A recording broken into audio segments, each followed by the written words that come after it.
নমস্কার বন্ধুরা, পিঙ্কির রান্নাঘরে তোমাদের অনেক অনেক অনেক ভালোবাসা রইল। তো চলো দেখো, আজকে একটা জিনিস তোমাদের দেখাবো। ও গরম ভাতের সাথে যদি এটা খাও না বন্ধুরা, একবার খেলে ভুলতেই পারবে না এর স্বাদ। তো চলো কী দিয়ে বানাচ্ছি সেটাও দেখে নাও। এই দেখো, এত টাকা দিয়ে বাজার থেকে পটল কিনে আনছো আর পটলের খোসাগুলোকে ফেলে দেবে বন্ধুরা। এই দেখো, পটলের খোসাগুলো কিন্তু ভালো করে ধুয়ে টুয়ে নিয়ে নিলাম। আর তার সাথে আমি কী নিয়ে এনেছি চলো তোমরা দেখে নাও। তো দেখো, খোসাগুলো এত সুন্দর সবুজ টকটক করছে, কালারটা। টাটকা পটল তো, সেই পটলের খোসা। তারপর দেখো, কয়েকটা রসুন নিয়ে নিলাম। আমি একটা গোটা রসুন ছুলে নিয়েছি। তারপরে দেখো, 4টে কাঁচা লঙ্কা, একটা শুকনো লঙ্কা নিয়েছি। তো চলো বন্ধুরা, এর মধ্যে একটা ম্যাজিক আছে, কিভাবে ভাজবো আমি সেটা দেখে নাও। তো দেখো, সরষের তেল দিয়ে দিলাম কড়াইতে।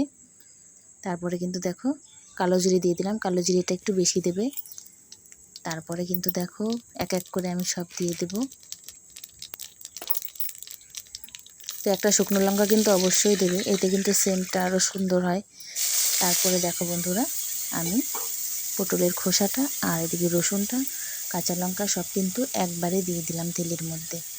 দিয়ে দেওয়ার পর কিন্তু এখন তোমরা দেখে নাও কি করছি।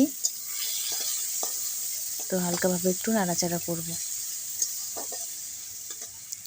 তো তারপরে কিন্তু পরিমাণ মতো আমি হলুদ আর লবণ দিয়ে দিচ্ছি।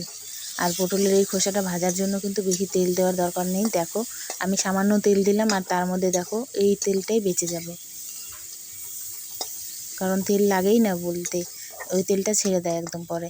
তারপর দেখো, যখন হালকা লাল লাল কালার চলে আসবে সব কিছুর, তখন কিন্তু ওই পর্যায়ে নামিয়ে নিতে হবে বন্ধুরা। হালকা হিটে কিন্তু ভাজতে হবে, না হলে পুড়ে যাবে।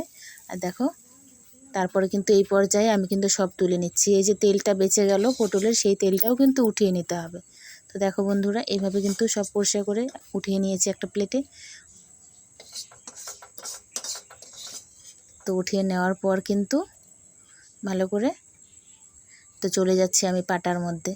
তো পাটার মধ্যে কিন্তু এখন এটাকে ভালো করে বেটে নেব। আর লবণ টবণ কিন্তু কিচ্ছু দেওয়ার দরকার নেই, কারণ সব কিছু আগেই দিয়ে দিয়েছি পরিমাণ মতো। তো চলো দেখো, এখন বেটে নিচ্ছি। আর এটা টেস্ট কিন্তু অনেক অনেক টেস্ট হয়। তো তোমরা একবার বানালে কেউ ভুলতেই পারবে না এর টেস্ট। চলো বন্ধুরা, একদম গ্যারান্টি দিয়ে বলছি আমি। তো অবশ্যই এভাবে একবার হলেও অন্তত বেটে খাবে। আর ভালো লাগলে আমার চ্যানেলটি সাবস্ক্রাইব করে পাশে থেকো। টাটা বন্ধুরা।